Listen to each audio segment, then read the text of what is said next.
আজকের ভিডিওতে আমি আপনাদের সাথে শেয়ার করব কিভাবে খুব সহজে এবং কম খরচে একদিনের মধ্যে ঘুরে আসবেন চট্টগ্রামের সীতাকুণ্ডের নতুন একটি ঝর্ণা, স্বচ্ছধারা ঝর্ণা এবং মহামায়া লেক থেকে। তো চলুন বেশি কথা না বলে আজকের ভিডিওটি শুরু করা যাক। আজকের যাত্রায় আমি গিয়েছিলাম রাত 11:45 তুরুনা এক্সপ্রেসে করে, যার টিকিট মূল্য চট্টগ্রাম পর্যন্ত জনপ্রতি 425 টাকা। এবং এই ট্রেনটি আমাকে ভোর 5:15 চট্টগ্রাম স্টেশন পৌঁছে দেয়। স্টেশনে নেমেই প্রথমে স্টেশনের পার্শ্ববর্তী একটি হোটেল থেকে মাত্র 50 টাকায় সকালের নাস্তা সেরে নিই। তারপর মাত্র 10 টাকায় আমি চলে আসি একে খান মোড়, এবং একে খান মোড় থেকে সীতাকুণ্ডের একটি বাসে মাত্র 50 টাকায় আমি পৌঁছে যাই সীতাকুণ্ড বাজার।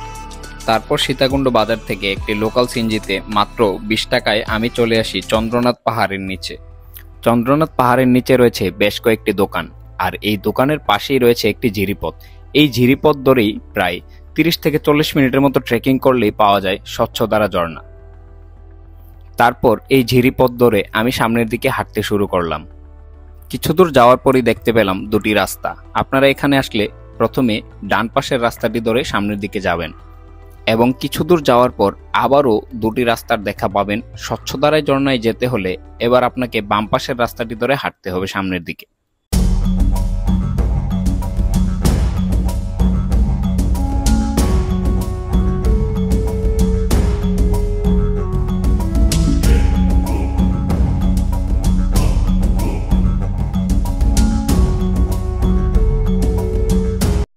প্রায় 30 মিনিটের মতো ট্রেকিং করার পর আমরা দেখতে পেলাম অসম্ভব সুন্দর সীতাকুণ্ডের নতুন একটি ঝর্ণা, যার নাম স্বচ্ছধারা ঝর্ণা।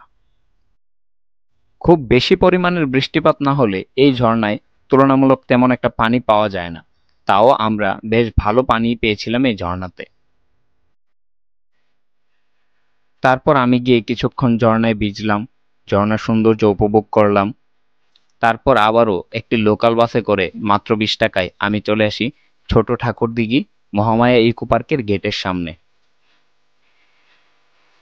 তারপর একটি লোকাল সিএনজিতে করে মাত্র 15 টাকা ভাড়ায় আমি চলে আসি মহামায়া ইকো পার্কের মেইন গেটের সামনে। গেটের সামনে নেমে প্রথমে টিকিট কাউন্টার থেকে মাত্র 30 টাকায় টিকিট কেটে নেই, এবং টিকিট কেটে মহামায়া ইকো পার্কের ভিতর প্রবেশ করে সামনের দিকে কিছুটা হাঁটতেই আমরা দেখতে পেলাম অসম্ভব সুন্দর মহামায়া লেক।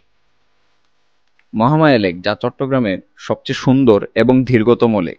এই লেকের আসল সৌন্দর্য উপভোগ করতে হলে আপনাকে আসতে হবে বর্ষাকালে, কারণ বর্ষাকালে এই লেকের চারপাশ থাকে একদম সবুজ, এবং লেকে বেশ ভালো পরিমাণের পানি পাওয়া যায়। তারপর মহামায়া লেকের সামনে থেকে কায়াকিং করার জন্য মাত্র 150 টাকায় 1 ঘন্টার জন্য একটি বোট ভাড়া নিই। মহামায়া লেকের সৌন্দর্য উপভোগ করতে হলে অবশ্যই আপনাকে এখানে একবার হলেও কায়াকিং করতে হবে, কারণ কায়াকিং করলে এই লেকের চারপাশটা ঘুরে দেখতে পারবেন। স্বচ্ছ সবুজ পানিতে কায়াকিং করার সময় একদম আলাদা একটি অনুভূতি হয়। এই লেকের পানি যেন একদম আয়নার মতো পরিষ্কার। এই লেকটি মূলত পাহাড়ি ঝর্ণার পানি থেকে তৈরি হয়েছে। নৌকায় বসে বা কায়াকিং করে লেকের চারপাশটা ঘুরে দেখার সময় মনে হবে সময় থেমে গেছে, শুধু প্রকৃতি আর আপনি, আর কেউ নেই। জীবনের কোলাহল থেকে একটু দূরে গিয়ে যদি শান্তি খুঁজে পেতে চান, তাহলে মহামায়া লেক হতে পারে আপনার পরবর্তী গন্তব্য। কায়াকিং শেষে লেকের চারপাশটা ঘুরে দেখতে বেশ ভালোই লাগছিল। তারপর সামান্য একটু রাস্তা ট্রেকিং করে আমরা চলে আসলাম মহামায়া লেকের একদম উপরে। উপর থেকে মহামায়া লেকের ভিউটা খুব সুন্দর লাগছিল। মহামায়া লেকের পাশেই রয়েছে এই জায়গাটি। আপনারা আসলে অবশ্যই এখানে কিছু সময় কাটাবেন। আজকের মতো আমার ঘোরাঘুরি এখানেই শেষ।